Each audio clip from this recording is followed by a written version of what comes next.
我们总算是快到京城了。是啊，我们现在已经到了京城的郊外，明天就可以进城了。哎，木狼兄啊，你说那个秘密汇合点到底是什么样的？哎，不是跟你说了很多遍了吗？是一家米店。要不是跟着你，我可没机会经历这些。跟着你行走江湖，真是学到不少东西啊。算了吧，我看除了喝酒之外，我可没教你什么好的。谦虚啊，来喝酒。你坐一下，没有酒了，我去拿酒。好。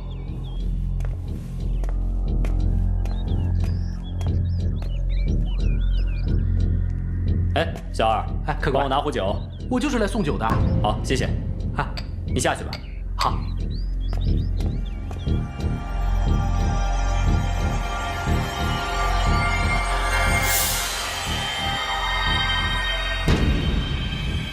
宝玉，这么快？是啊，伙计就在门口。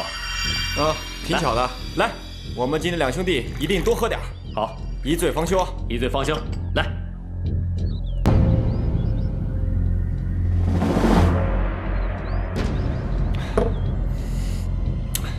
宝玉啊，我们到了京城，一定要好好的出去走一走。你不是说没有见过京城的气派吗？那是，到时候你一定带我好好转转。那当然，来。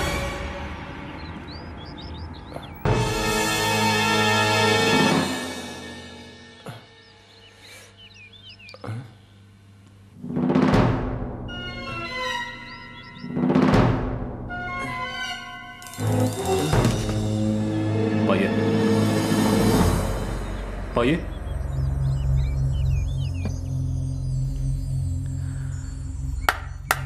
伙计，哎，来了。哎，客官有什么吩咐？我这位朋友喝多了，麻烦你扶他回去休息。拿着。好。哎呦，您这朋友喝的够多的。哎呀。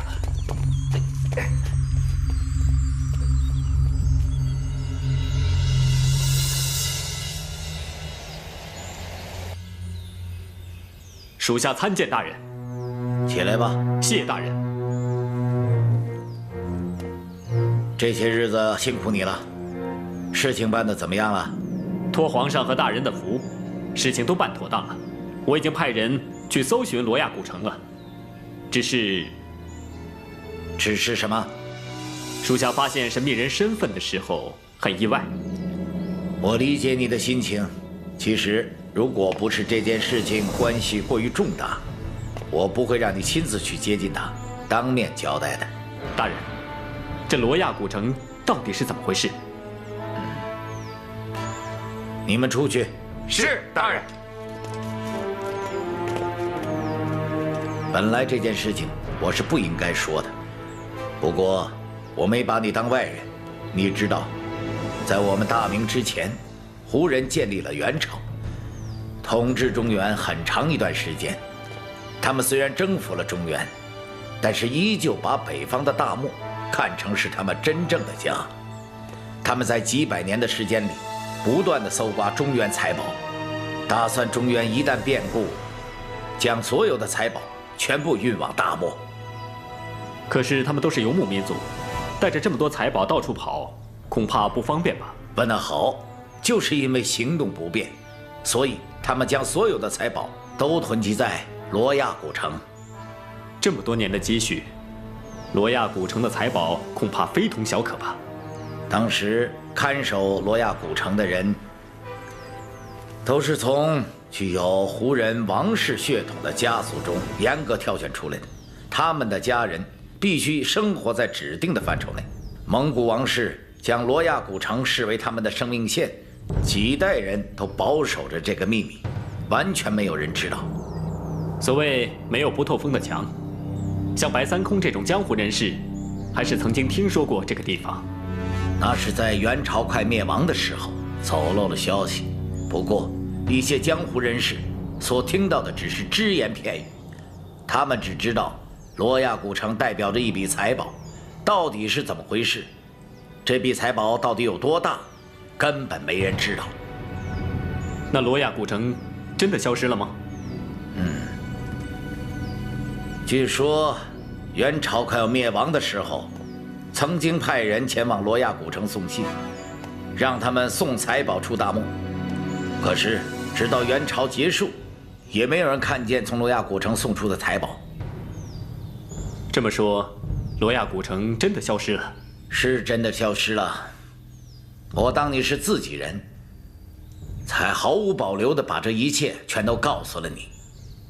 多谢大人对属下的信任。你赶紧去白水宫盯住那些武林人士，记住，那些人可不都是莽夫，剿灭他们没那么容易。属下明白。不过还有一件事情。说吧。一直以来，有一个叫方宝玉的人纠缠我。这个人有几分鬼聪明，一直都甩不掉。我不想暴露我的身份，所以请大人派一个人把他解决掉。这个容易。此人虽然年轻，但是武功极高。此事我知道该怎么处理，你自己也要多加小心。多谢大人关心，那属下告退了。去吧。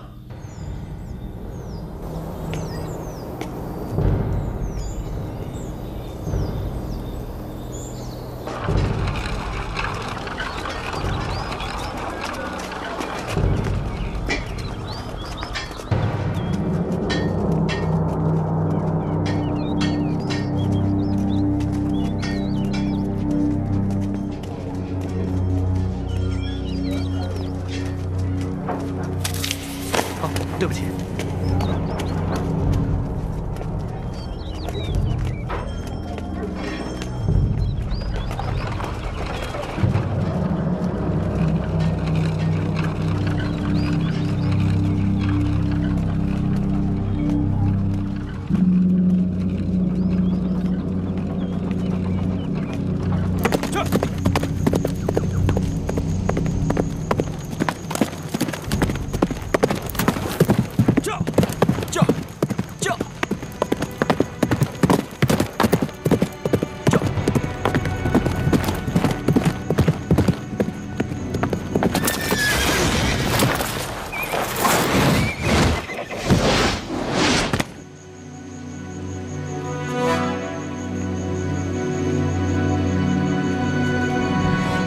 木狼兄，你怎么说话不算数啊？把我灌醉了，就一走了之啊？我以为谁在身后跟着呢，幸好我没有动手，不然的话就伤到你了。怎么能说是我灌你呢？是你自己的酒量不慎。好，就算是我自己喝醉了，可你这是要去哪儿啊？我要去京城打探消息，然后再回来接你。那为什么上了出城的路啊？我发现被人跟踪，想引他到没有人的地方再动手，但我没有想到是你。你还真会说谎，我全都知道了。你是朝廷鹰犬。你在说什么？你太大意了。其实上次在清平山庄，你已经骗过了我。可是后来，你说错了话。我不明白。还记得上次从清平山庄出来的时候，在那个小酒馆吗？你说错了话，露出了破绽。你说曾经随你父亲去过清平山庄，而且你爹整天和我外公切磋武功。这能算什么呢？我外公除了教徒弟，从来就不和别人切磋武功，哪怕是最亲密的人。呼延大藏是第一个，也是最后一个。我确实露出了破绽，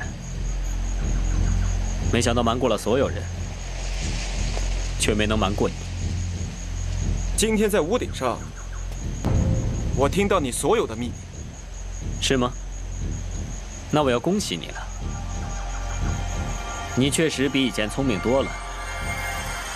方宝玉，我觉得你已经可以在江湖上生存了。你现在什么打算？打？你打不过我。跑？你觉得你能跑掉吗？你怎么知道你一定能赢呢？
下官参见督讨大人。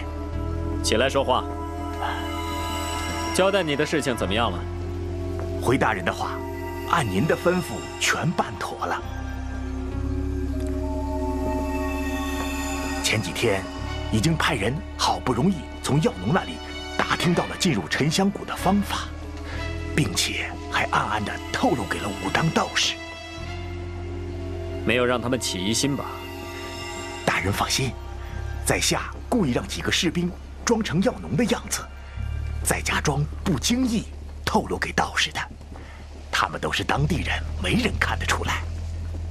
那现在沉香谷怎么样了？回大人的话，在下每日都派人去监视那些武林人士，他们已经攻破沉香谷了，双方打得很惨烈，死了不少人呐。哦，抓到什么人了吗？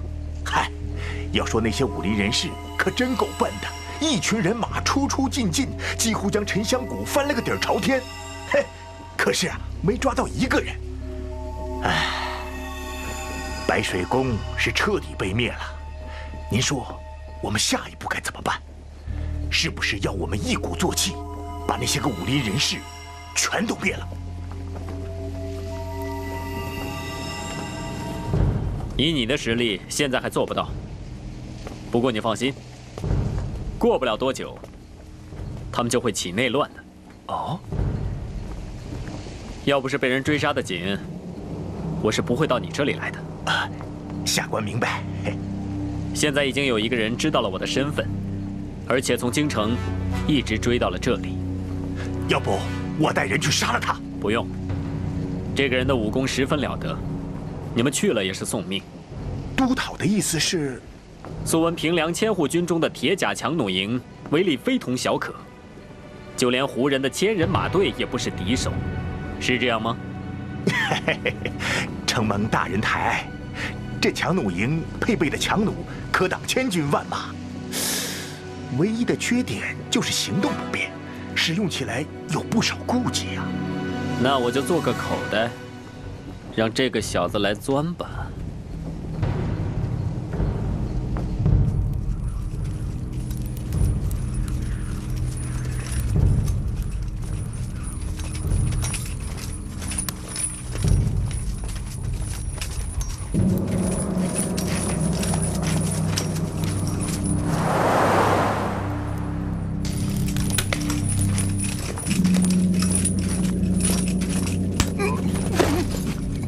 我问一句，你说一句，不许耍花样。白天来的那个人在什么地方？在中军陈大人的寝帐。怎么走？上面插红旗，门口挂长灯。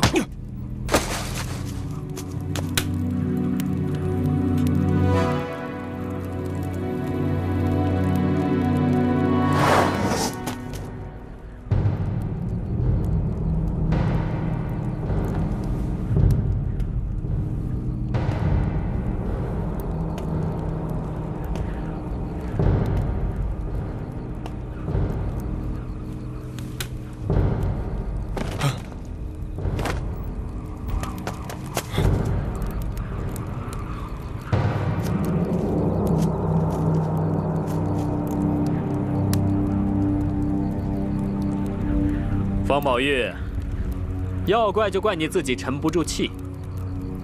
今天我就让你见识见识我大明铁军的厉害。你这个卑鄙小人，混入武林兴风作浪，就算我不杀你，也会有别人来杀你。要怪就怪你自己太年轻了。你为什么要跟着我呢？你知道了我的身份，完全可以在江湖上大肆宣扬，让我再也没有立足之地。哼！可是你选择了一种最笨的方法，你太急于杀死我，所以今天你就会死在我的手里。那你就永远得不到他。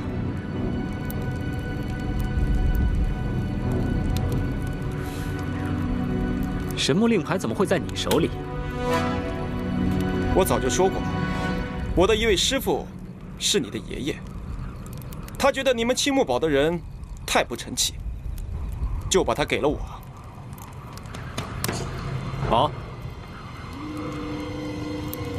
神木令牌给我，我可以放你一条生路。你的话，我还会信吗？你知道吗？只要我号令一下，我可以让你万箭穿心，死无葬身之地。那就看看是你的剑快，还是我的手快。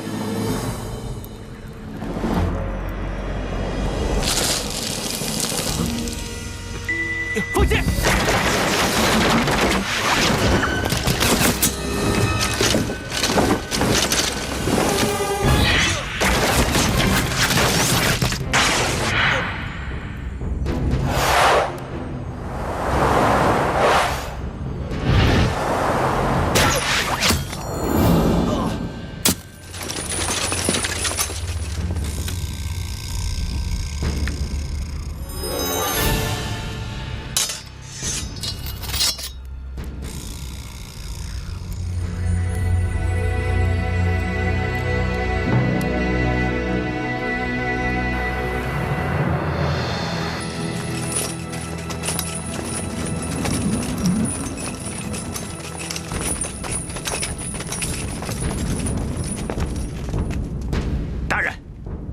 逃进了大漠，给我追！大人，这季节贸然闯入大漠，只有死路一条。不备清水和粮草，没人敢进大漠。你敢违抗军命吗？在下说的句句事实，大人，你要三思啊！谢大人。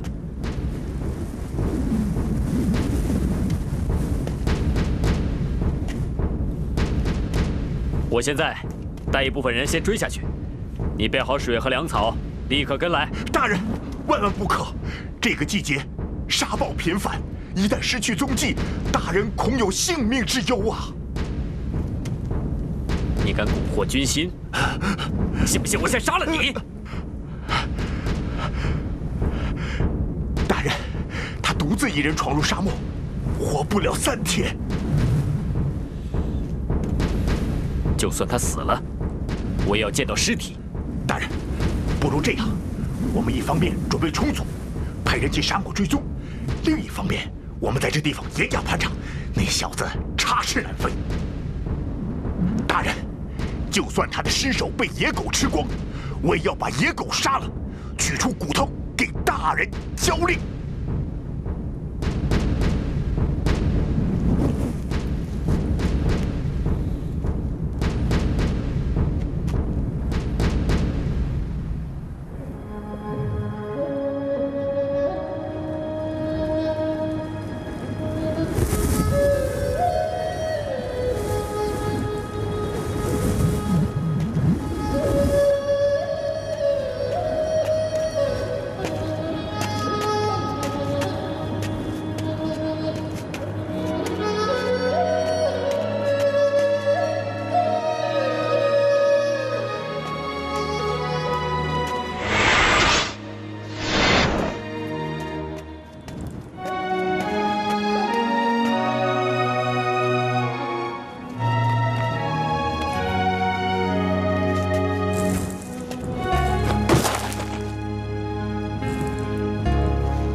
醒了，来喝点水。算你命大，要不是碰到我，你恐怕已经死了。这是什么地方？发生什么事了？我们被王颠追杀，被逼到了这儿来。我们还有谁在这儿？还有奔月。奔月，奔月，你在哪儿？奔月到底在哪儿？你先别忙，他现在不想见你，可是他很惦记着你，催着让我来看你。他不知道怎么面对你。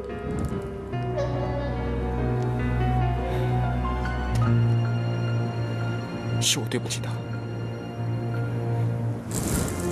告诉我，你们到底发生了什么事？我和木狼还有大藏，我们一起到了白水宫。后来紫衣侯带着春影、夏蝉也一起到了。他告诉我们，王颠带着武林中人要来围剿我们。原本紫衣侯要带着奔月走的，可是奔月坚持要留下来跟我们一起死战。后来发生了一场血狱，使都将军、春影、夏蝉都死了。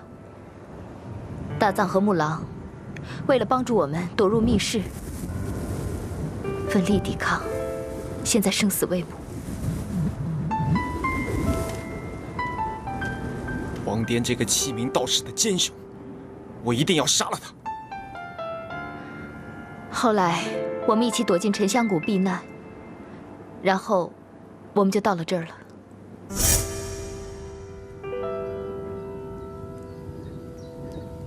前面一片大漠，我们该怎么办呢？大宛国里常常都有沙漠跟戈壁，我知道怎么在沙漠里生存。我们真的要走进大漠，难道就没有别的办法？沉香谷到处都是敌人，我们能躲到哪里去？我对大漠的环境很熟悉，以前父王行军打仗就常带我深入大漠，我知道怎么在沙漠里生存的。只要一躲进大漠里，那些武当道人就拿我们一点办法都没有了。这里是我们最好的藏身之地。可是，我们会不会死在里面呀？要是有匹骆驼就好了。哪儿来的骆驼呀？跟我走。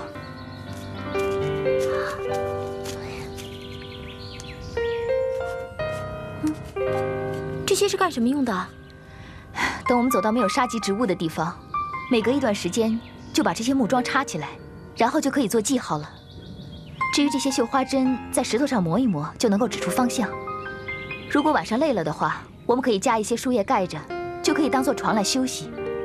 至于这些野果，只有在很渴的时候才能够吃。就靠这些吗？放心吧，沙漠里一定还有其他水源的，我们不会一直待在里面，一定能够活着出去。沙漠应该是我们的朋友，不是我们的敌人。嗯。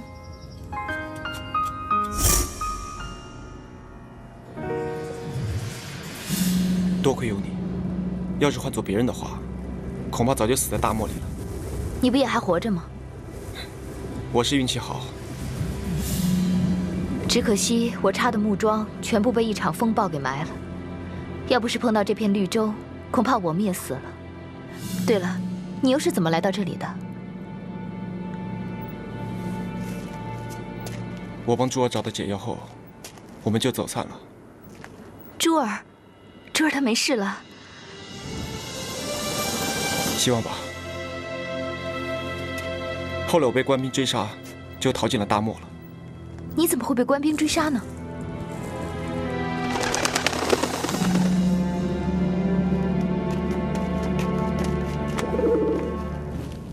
这是你的信鸽，是史都将军的。有了它，我们就能得救了。要是史都将军还在，我们就能够放信鸽，让他来救我们。现在，他只能飞回大宛国，或者再飞回来了。我不太明白。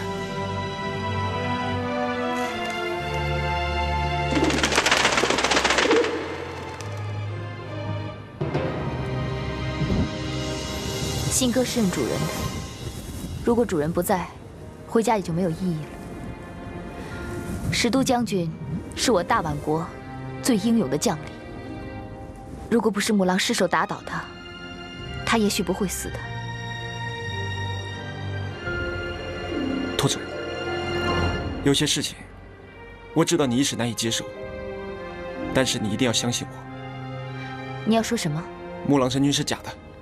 什么意思？我不懂。你认识的木狼神君是朝廷派到江湖的锦衣卫，他的目的就是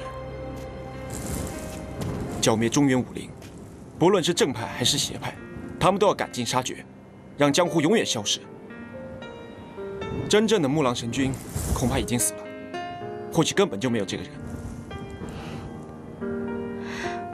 我以为我刚刚救了你，你会心存感激，没想到你这么快就来挑拨离间。我知道你一时难以接受，不过你想一想，以木狼神君的功力，怎么可能莫名其妙地打倒使都？如果他不是故意的，使都怎么会死？你胡说什么？战场杀敌，什么事都有可能发生。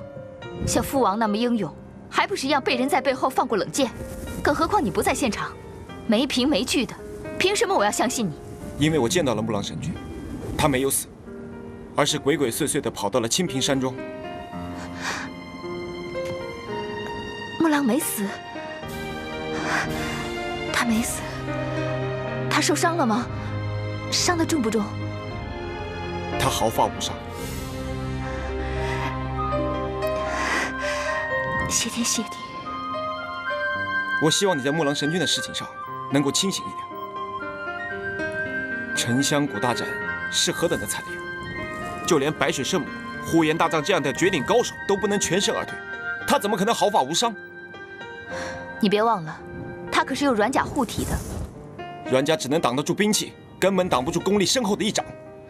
方宝玉，我警告你，你别再说那些蛊惑人心的话，我是不会相信你的。在清平山庄，他败于我手，他还花言巧语说，他爹和我外公曾经在一起比武，我外公从来就不和别人比武。这又能证明什么？当时我也觉得奇怪，我感觉到他到山庄来十分诡异，就跟着他一路到了京城。后来发现他进了朝廷重臣严嵩的家，我在屋顶上偷听了他们的一切。我受伤逃进大漠，也是因为中了他们的陷阱。他的确是锦衣卫。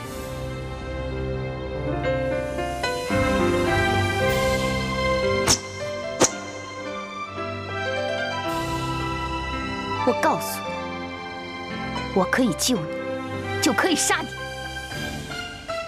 只要我们逃出大漠，我一定证明给你看。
我不知道怎么会在住我的房间。我当然爱你，天地为证，日月为鉴。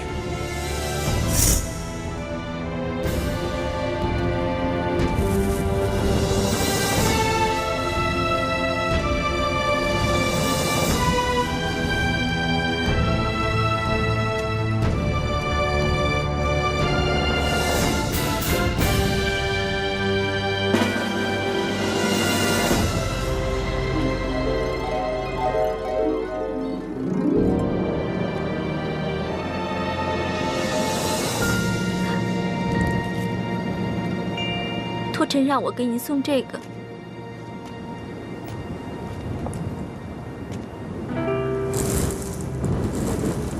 是蛇肉，他好不容易打到的，但是他说他不想再见到你。那你呢？你是不是也不想再见到我？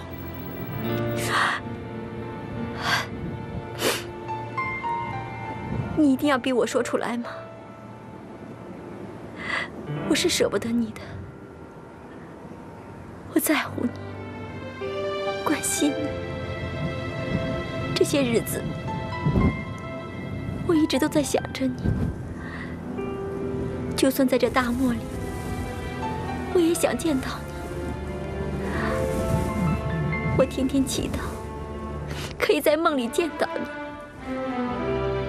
每次都不愿意醒来，因为只有那样，我们两个才能在一起。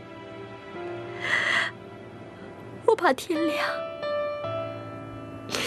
因为天一亮，我们两个就不能在一起了。是我对不起你，奔月，你知道吗？这些日子，我也时时刻刻地想着你。我想好了，等我铲除那些武林败类，我们就远走高飞。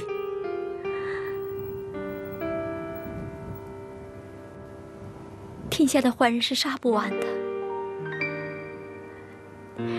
你想做一个正义的武林大侠，而我只想做一个有人疼、有人爱的小女人。你相信我，我一定能做到。我会等到你原谅我的那一天。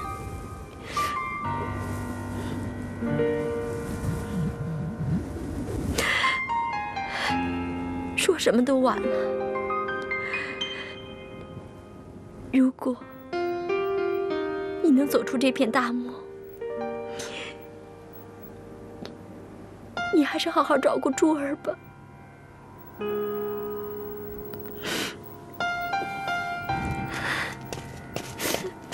奔月，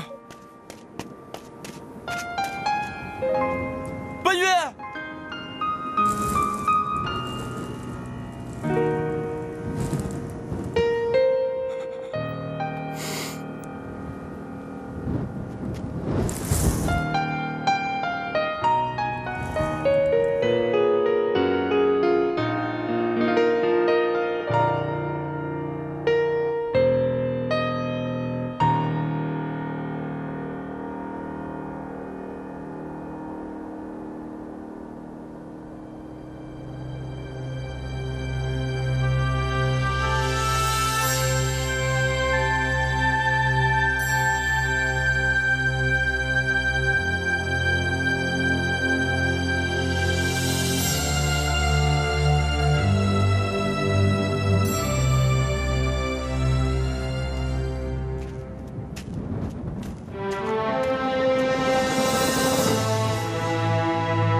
是宝玉。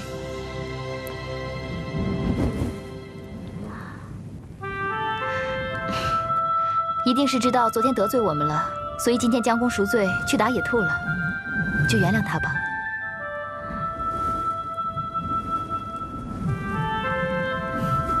你还真好说话。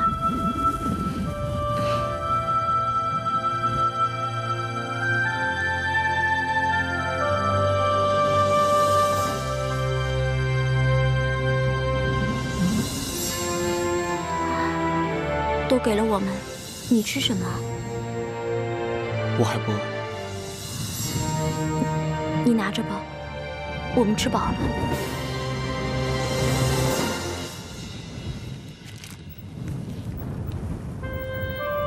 我还以为你再也不理我了。这里是沙漠，需要同舟共济才能活命。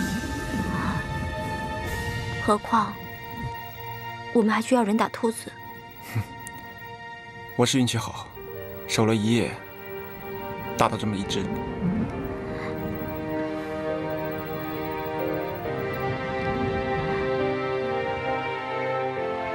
宝玉，我知道，在白云观你是身不由己才到珠儿房间的。所以我不怪你。你都知道了，快告诉我，你怎么知道的？那你要答应我一件事。你说。你要答应我，要原谅做这件事的人。原谅？不管是谁，我都不会原谅他。他毁了我们的幸福，我凭什么要原谅他？那是一个误会。我说过，这一切都是命运的安排。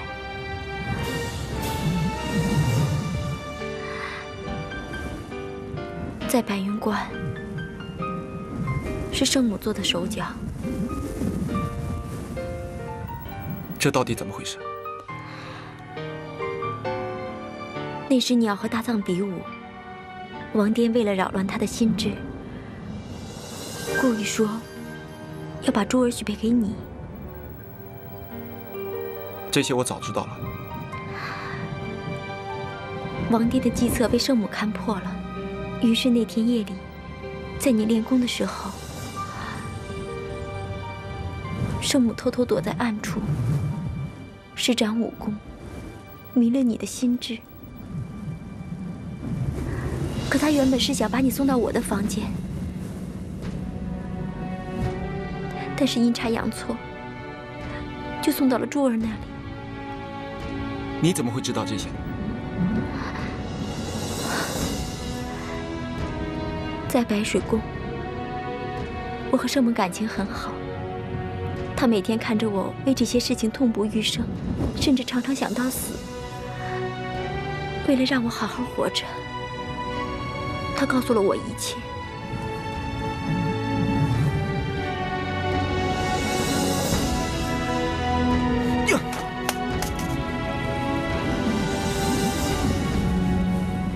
那就是南边，我就是在那个方向发现宝玉的。那又怎么样？当时他受了伤，又没有带水袋，所以我估计他走进沙漠没有太久。听宝玉说，他在昏倒前走了1天1夜，第2天上午又走了半天，才昏迷不醒的，并且途中遇到了沙暴。我把他拖到这里，走了2天1夜。如果说方向正确的话，那不出3天，我们就能走出去了。你不应该跟他说圣母的事。圣母是好意，希望我们能……可是你看他现在的样子，估计他是不会跟圣母罢休的。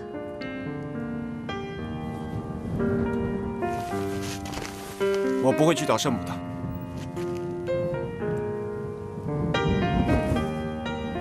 我知道这是天意，这是命。你能明白就好。那你呢？你能明白我吗？你知道我们互相都惦记着，为什么我们不能在一起？更何况现在的事情都已经清楚了。你既然能够原谅圣母，为什么不能原谅我？为什么这么说？因为我知道命运是可以选择的，只要我们愿意。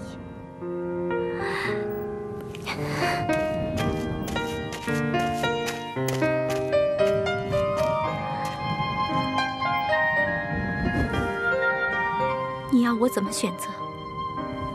让我怎么接受你？就像当初什么都没有发生过那样吗？如果我们在一起，你又怎么面对珠儿？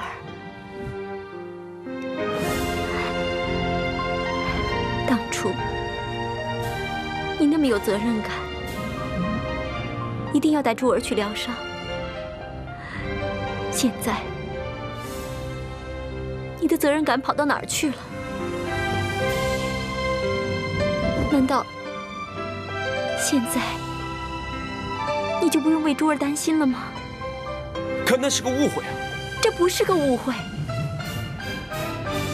这是个错误，这是一个无法挽回的错误。没错，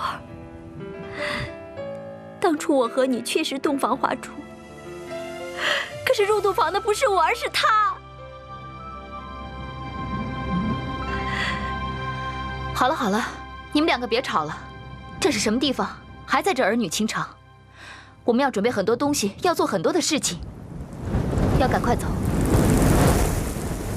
向南方出发。要吵的话，你们也等走出沙漠再吵。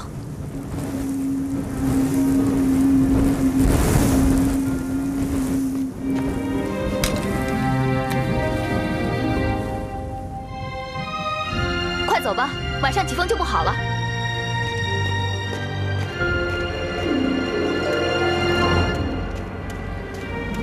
我哪都不去，不如让我在这儿死了算了。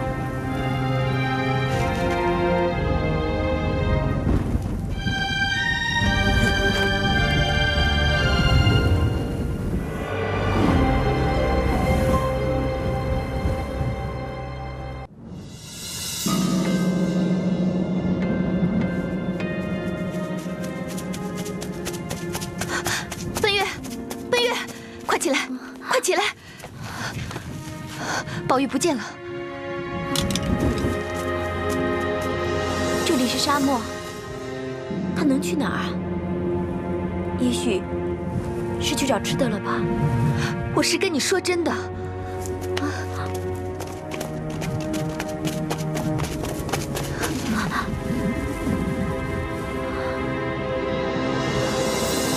无力飞天揽月，河汉深掩黄沙。宝玉绝笔，宝玉，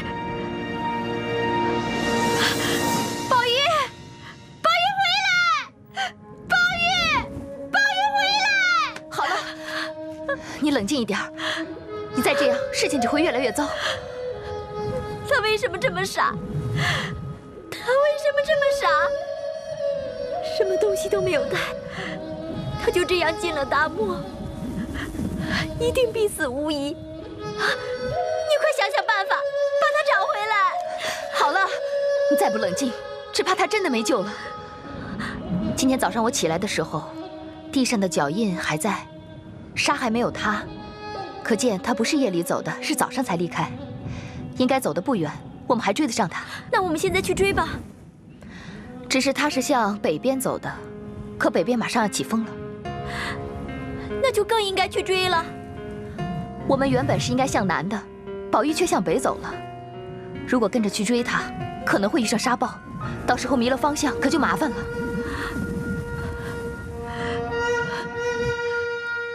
如果宝玉死了，我也不想活了，干脆死在沙漠里。大家都死了，一了百了。你要干什么？我去找他。飞月。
如果在天黑以前找不到他的话，情况就不妙了。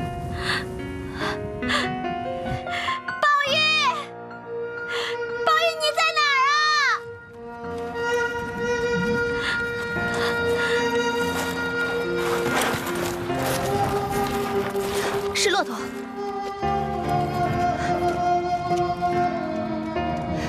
太好了，一定是骆驼队走失的骆驼。只要看到它，我们就有希望了。我们是有希望了，可是宝玉怎么办？宝玉，宝玉！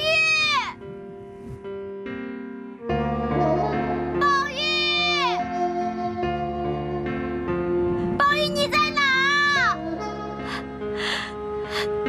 宝玉！宝玉！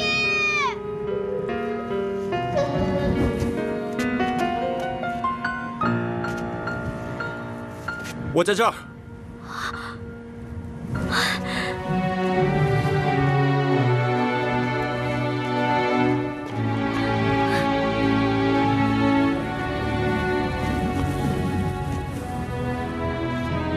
你们不该来找我。你怎么可以这样呢？你不是要给你外公报仇吗？你不是还要重振武林吗？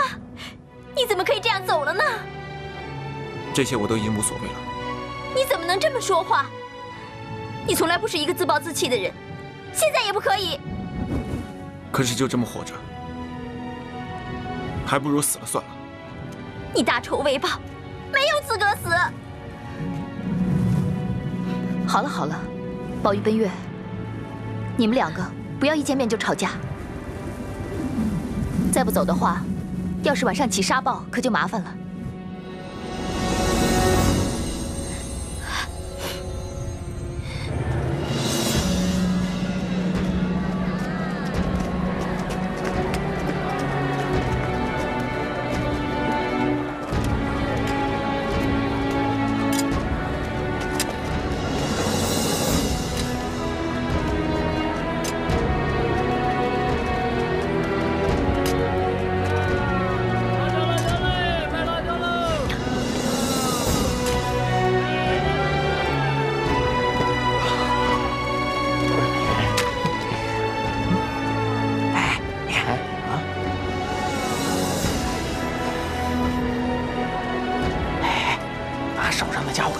值钱呐！走走走。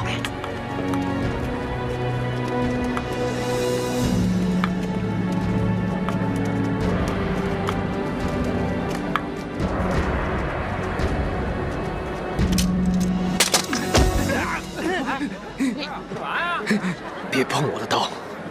拿我们的刀还给我们！你拿我们的刀还给我们！还给我们的，还给我们！他拿我们东西，我们要回来有错吗？对呀，我们要回来有错吗？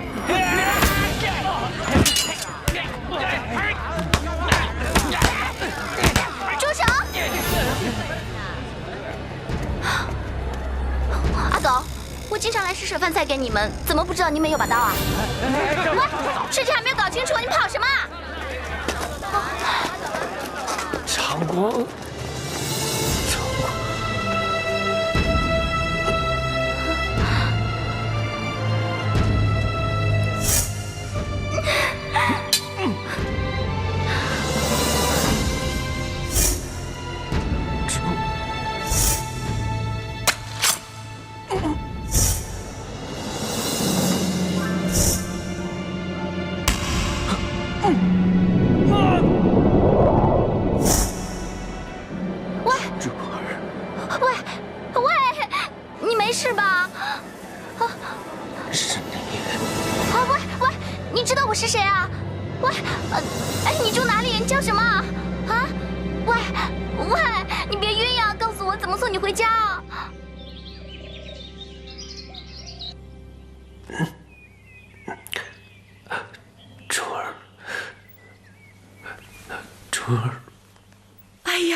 惨了，他如果死在这里，麻烦可就大了。那怎么办呢，师太？你说该怎么办？你问我，我问谁呀？他是你救回来的。哎，对了，他为什么一直在喊你的名字呢？哦，对呀，为什么他一直叫我的名字？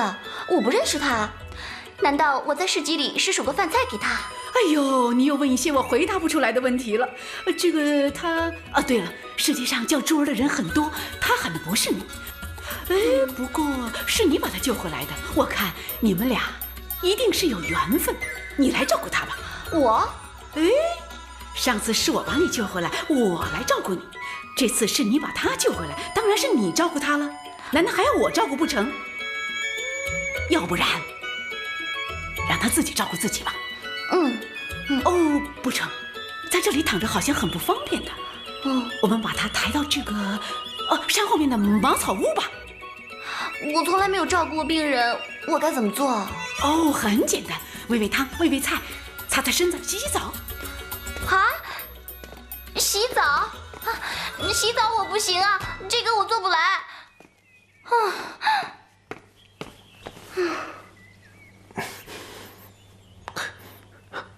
珠儿，珠儿，珠儿。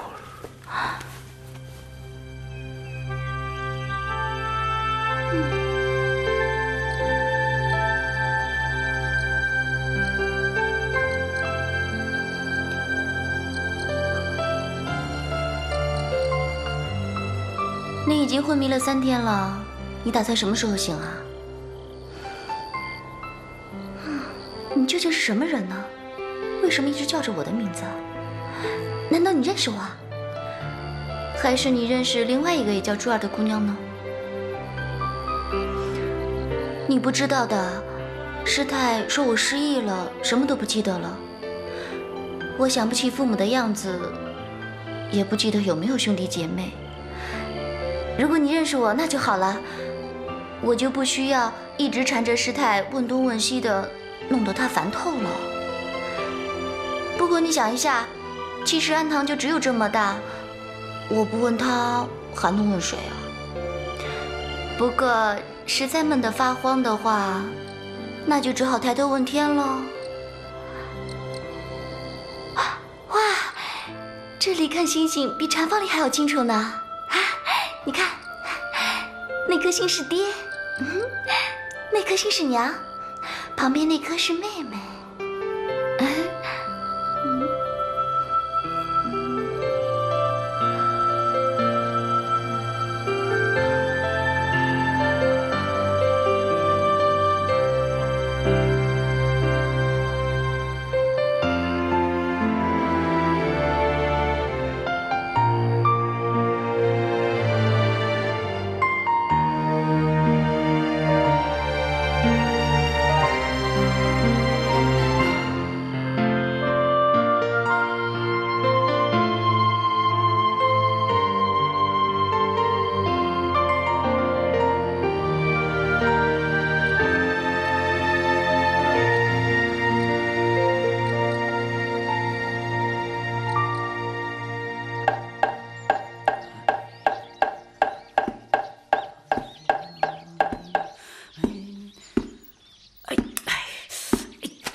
珠儿，我说过多少次了，念经的时候不要打扰我。师太。是你？哦，你醒了，我还真怕你一觉不醒。你要是不醒啊，我们清风庵堂可就麻烦了。您刚才叫了一声珠儿，她在吗？你认识珠儿？哦，我说嘛，你昏迷的时候一直在叫她的名字，我就觉得你们俩有渊源，所以呢，我就吩咐她来照顾你，这个没错吧？我昏迷的时候，她照顾我。那就说她的毒已经解了。她到底在哪儿？快告诉我。哦，她在厨房做饭。谢谢。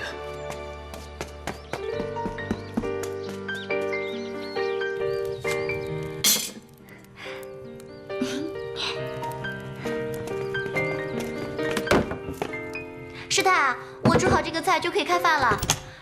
待会儿呢，我要到街上施舍饭菜，你能帮我喂禅光喝粥吗？你醒了？珠儿，我不会再让任何人把我们分开。你刚起来，不要站在这儿，我去准备。哎，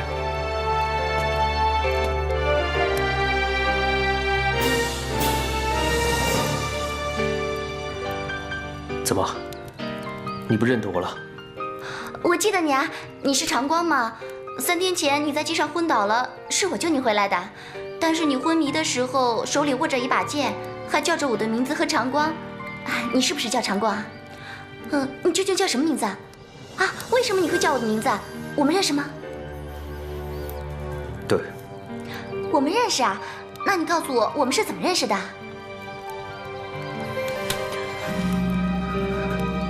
你说我们是怎么认识的？我要你告诉我，我喜欢你什么？说。我得了失忆症啊，以前的事情都不记得了。你刚好不要想那么多了，我去拿东西给你吃。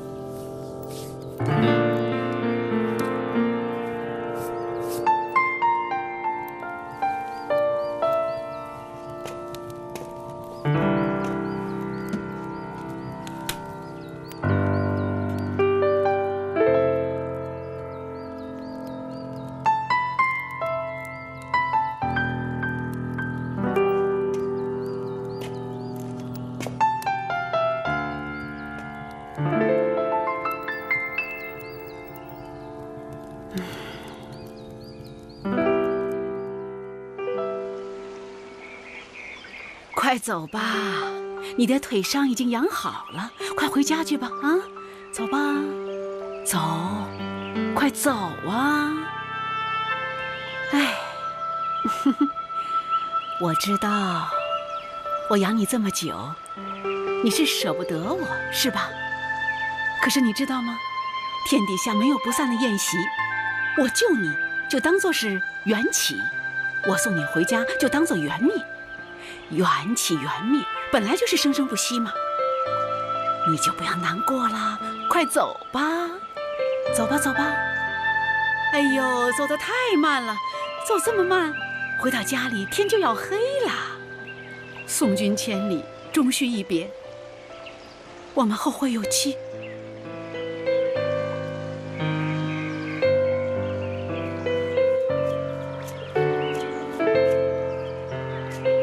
师太。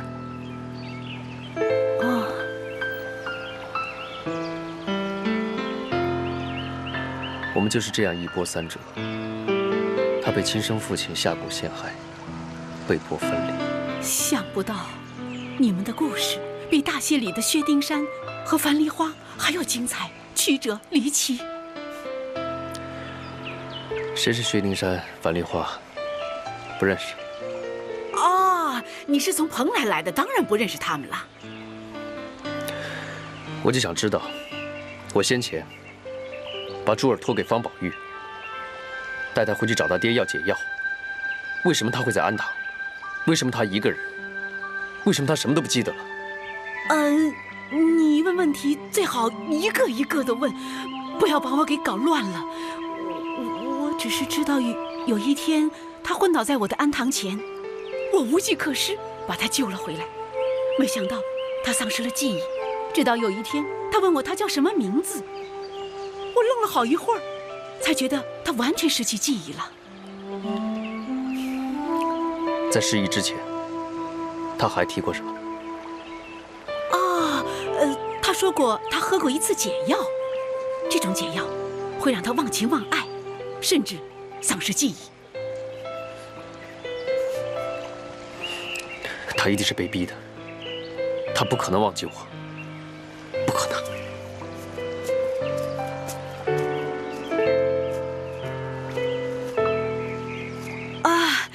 小乌龟终于走了，它终于了解到缘起缘灭、万般皆空的道理。它小小的年纪，就了解这般宇宙缘起性空的不变法则，真是难得呀。我刚才费了好多口舌让他走，他就是不肯走，我还担心他回去找我呢。现在看来，我的忧虑是多余的。他现在肯定和家人其乐融融，把我给忘了。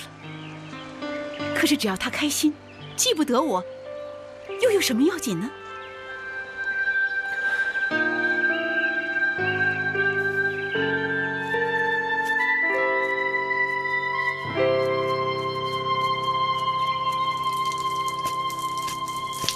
师太，你的木桶漏水了。啊，我知道啊。等你提到安堂的时候，这桶水最多只剩半桶，这样的话，岂不是白费力气？有得必有失。你回头看呢，看看，我这半桶水已经被一路的花草给完全吸收了。他们没有白白辜负我，每天风雨不改的为他们浇水，我所流失的半桶水，对他们来说就是一种恩德。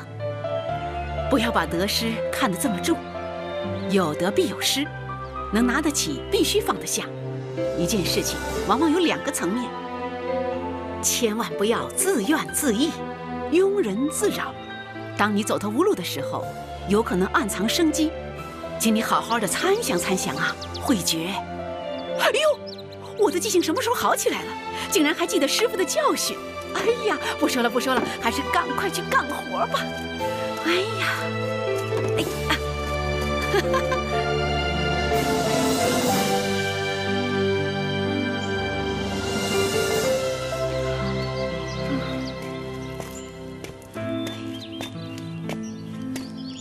哎，菩提本无树，明镜亦非台，本来无一物，何处惹尘埃？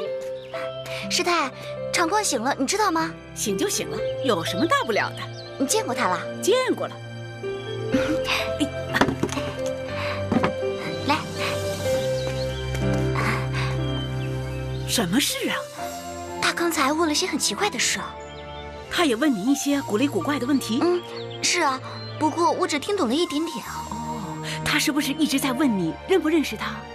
记不记得你们俩以前的关系？记不记得你的以前？啊，你怎么知道？他也是这样问我的。哦，你说他是不是和我一样也失忆了？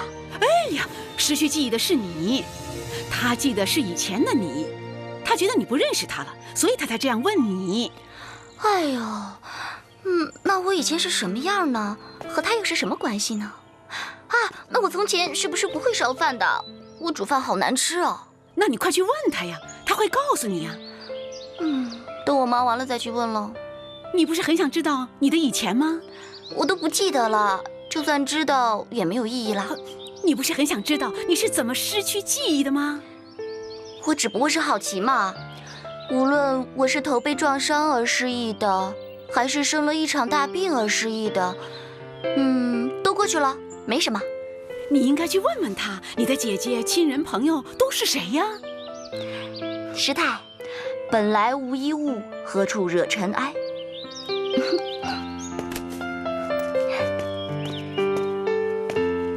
哦，慧根，慧根哦！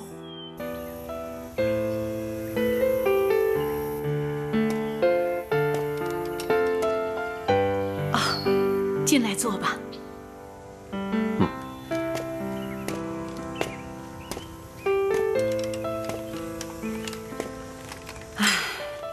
现在我很明白你的心情。如果你把珠儿的失忆看成是一种获得，放下执着，把你和珠儿的感情看作一起缘起缘散，随缘而安，你的心情也许会好一些。这次失忆，珠儿不仅忘了你，也把她以前不好的经历给抹平了。这对珠儿来说，也许是上苍给她一次重生的机会。我记得师父曾经说过，一件事情有2个层面，忘记东西也许是好事。但是我坚信，这次重生，并不是他愿意的。我一定会尽我所能，找回他所失去的东西，离开这里，继续找我们的幸福。失去的东西怎么会找得回来呢？我是想说，我会尽力。我这次来，是想表明我的决心。阿弥陀佛，既然施主这么执着，我再次祝福你能够找到你想找到的东西。多谢师太。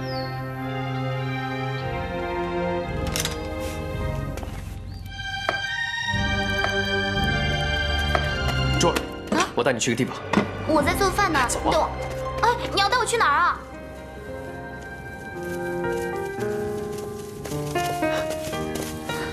你记不记得，当日你视死如归，宁愿死在我刀下，也都不肯走，记不记得？你说杀我，我都不肯走啊？是啊。记得你还抱着我，问我很多声喜不喜欢你，对你感觉怎么样？接着我说，你很固执，你很烦，记不记得？以前我性格是怎样，我不记得了。那之后呢？你是不是接受了我？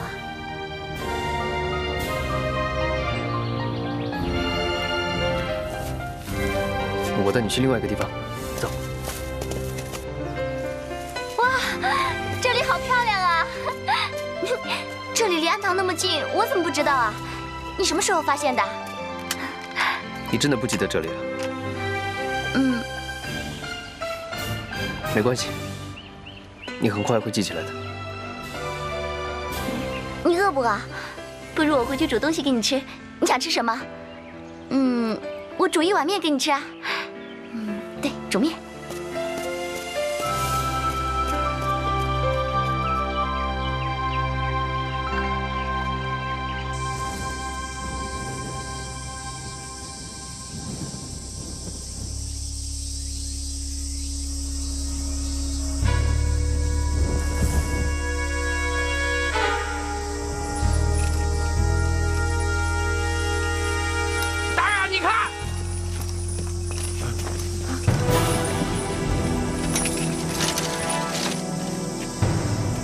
你们3个人为什么睡在这沙漠里啊？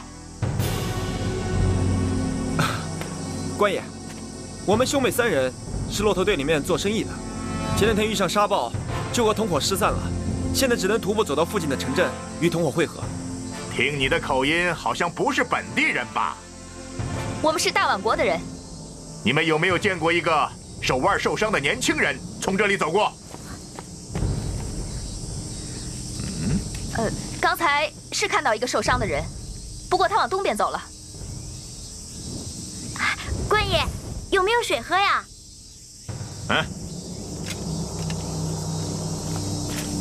这个水带就当作是江湖救急吧。从这里往南走5里，就能到达最近的集市。快去那里打探你同伴的下落吧。多谢官爷，我们这就赶路。不必啦，这里往南根本没有什么城镇。常在大漠行走的骆驼队怎么会分不清东南西北呢？官爷，我们已经迷路了，哪还分得清东南西北啊？少废话，来呀，把他们几个先给我抓起来！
依照刚才那个官人的说法，你就是他们要找的人。你到底做了什么事得罪了官府的人？早就跟你们说过木狼神君的事情，可你们就是不信。你该不会又是想说木狼神君勾结朝廷了吧？除了他还会有谁？那日我就是被他追杀，才慌不择路逃入大漠的。现在他肯定是要杀人灭口，才会派官兵追入大漠。一派胡言！木狼神君是青木堡的少堡主，无人不知，无人不晓。他什么时候又变成朝廷的人了？你不要在那儿没凭没据的随便乱诬陷别人。刚才发生的事情，不就是证明吗？也许是你犯了罪，想把罪推到他的身上呢。我跟他无冤无仇，我为什么要诬陷他？那么他跟你无冤无仇，又为什么要害你呢？哎呀，好了好了，从大漠都吵到这里了。不管是不是木狼神君所为，那些官兵没有得逞，就一定会再追来。现在不是追究谁是谁非的时候啊！更何况，若要人不知，除非己莫为。如果木狼神君真是幕后黑手的话，一定是有迹可循的。到时候，拿证据说话不就得了？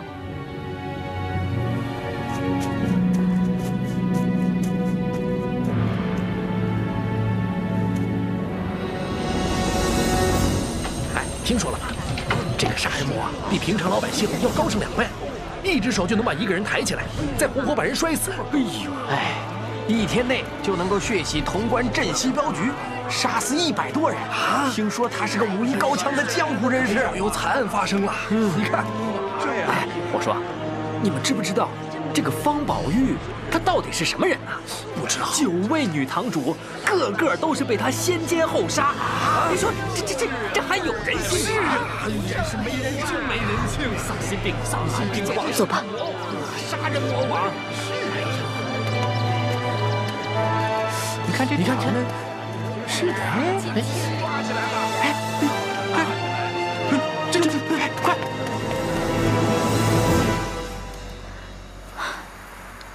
怎么会这样啊？我行得正，坐得端，我怕什么？可总是这样也不是办法啊。除非要先找到陷害我的人。他在那儿了，在那儿了，哪儿不了了？哪儿跑？方宝玉，你这个十恶不赦的杀人魔！今天我们兄弟俩就要替天行道，把你给收拾了！方宝玉，你以为做出这种事情能逃得掉吗？这些事情并非在下所为，我是被冤枉的。谁有这么大本事冤枉你？当然是官府。这几日我都和2位姑娘在一起，不信你可以问他们。我们在大漠迷了路，才到这个镇上，他怎么可能分身去杀人呢？你们是他的同伴，说话怎么能做准？很有可能你们就是他的帮凶，所以想极力为他开脱。欲加之罪，何患无辞？你们这么说，我们不就百口莫辩了吗？我们兄弟俩是不会含血喷人的。镇西镖局林总镖头临死之前，曾亲口说是你方宝玉干的。九莲堂其中1位堂主身上还插着你方宝玉的剑。好，你说你是冤枉的，你现在就把剑拿出来，证明你的清白。这一定是官府所为。我在逃入大漠之前，受到官府的围攻，丢失了我的剑。他们这是借刀杀人，一派胡言！方宝玉，和我们到官府去。若真的是我做的，我一定会去自首。但这件事情绝对不是我做的。那受死吧！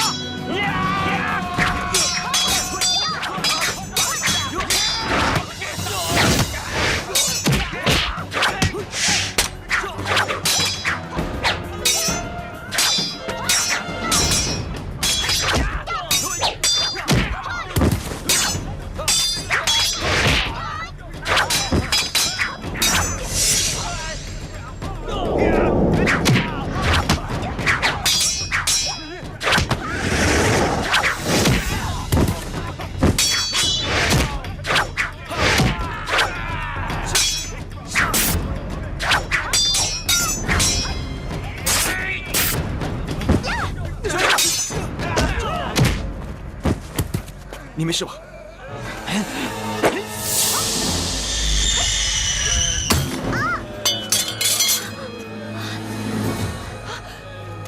住手！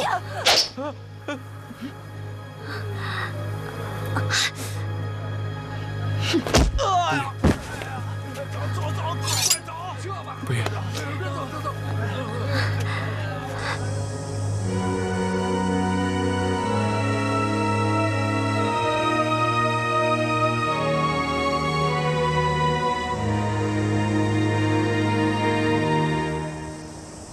奔月，我对不起你。要不是……别说这些了。不，我要说。你肯为我这样做，说明你已经原谅我了，你还爱我，对不对？你回答我，是不是这样？奔月，宝玉，很多事情发生了，就不能挽回了。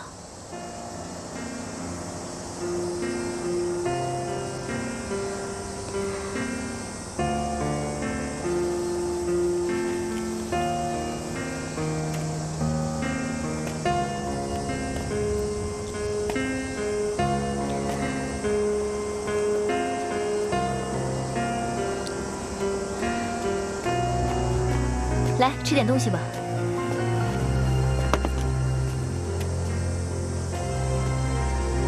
方宝玉，幸好那些暗器没毒，要不然奔月的性命就危险了。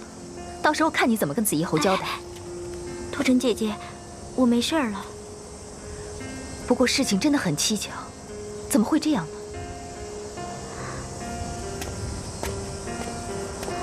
宝玉，这到底是怎么回事啊？这些日子你都跟我们在一起，根本就不可能去做那些事。你倒是说话呀！官府为什么会贴告示通缉你啊？我早就说过了，你们就是不信嘛。怎么？你要说是木狼神君害你的？正是。方宝玉，你不要太过分了。我是在和木狼神君打斗的过程中丢失了我的剑，一定是他捡到了我的剑，干了那些丧尽天良的事。栽赃陷害我，然后再让官府的人通缉我。宝玉，你不会看错人了吧？木狼神君怎么会有那么大本事，可以指挥得了官府啊？我早就说过了，他不是木狼神君，他是锦衣卫。锦衣卫？锦衣卫就可以指挥得了官府？我不准你这么说木狼神君。他是什么样的人，我心里最清楚。我告诉你。只有让你看到了木狼神君的真面目，你才会相信。都到这个时候了，你还是不肯信我的话。你是被爱情冲昏了头脑，迷住了双眼，分不清好坏罢了。你就分得清好坏吗？要是你分得清楚好坏，就不会上错别人的床，连心爱的女人都保护不了。你够了！别再说了。奔月，奔月。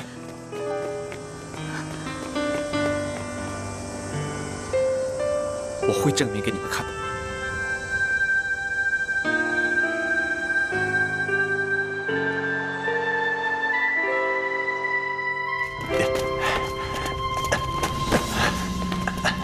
方宝玉，你这是干什么？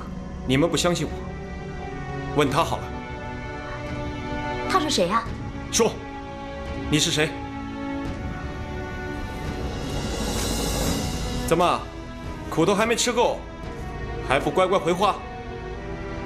本官平凉千户营千夫长陈田，少废话，要杀要剐，随你便。谁说要杀你？还挺倔强的。叫你来是让你好好讲讲，怎么认识我的。说。前几天我奉命追捕这个逆贼，最后他跑进了大漠。奉谁的命？为什么要追杀我？奉锦衣卫都统木狼神君之命。什么？你说什么？你最好想清楚再说，是哪位都统？本官并不知道他的真名叫什么，反正人们叫他木狼神君。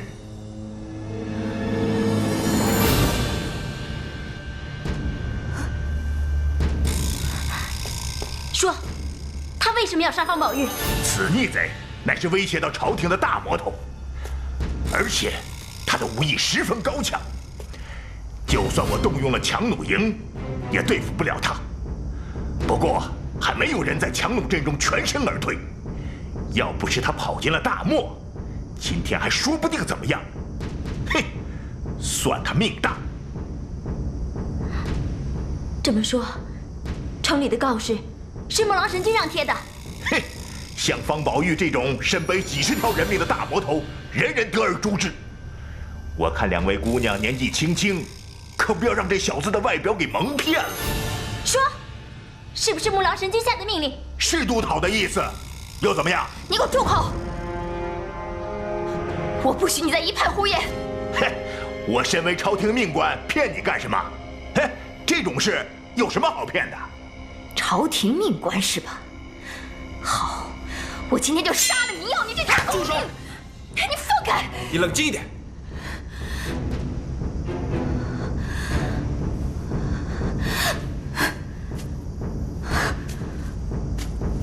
哦，我知道了，你们全部都串通好了，一起来骗我的。你是从哪里找来这个混蛋的？你到现在还执迷不悟。我执迷不悟？你到底为什么要这么做？到底为什么？方宝玉，我再跟你说一次，木狼神君是什么样的人，我最清楚。我不准你胡说。我没有骗你，我有什么理由要骗你？拓尘，你清醒过来吧。我真不明白，你为什么要这么说木狼神君？我就不许你说。我真是看错你了。早知道，我就应该让你死在大漠里，不应该救你，让你死了算了。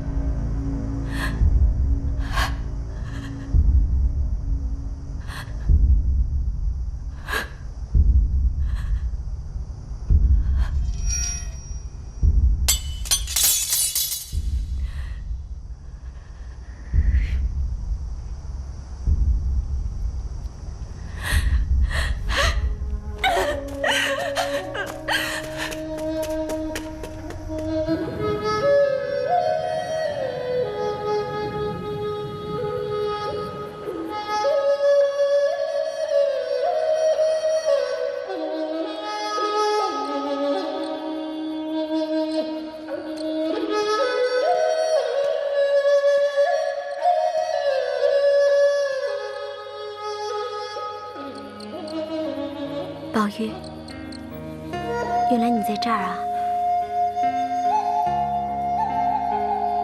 还没睡啊？心里很烦，出来待会儿。还在为木狼神君的事儿烦吗？我真是想不明白，拓尘是那么一个精明能干的人，为什么在这件事情上，他就是不相信我呢？其实一开始的时候，连我都很难相信木狼神君会是锦衣卫，更别说是拓尘了。他那么真心真意爱着木狼，肯定很难接受这个事实的。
爱你到天涯都无花开花落不变的事情，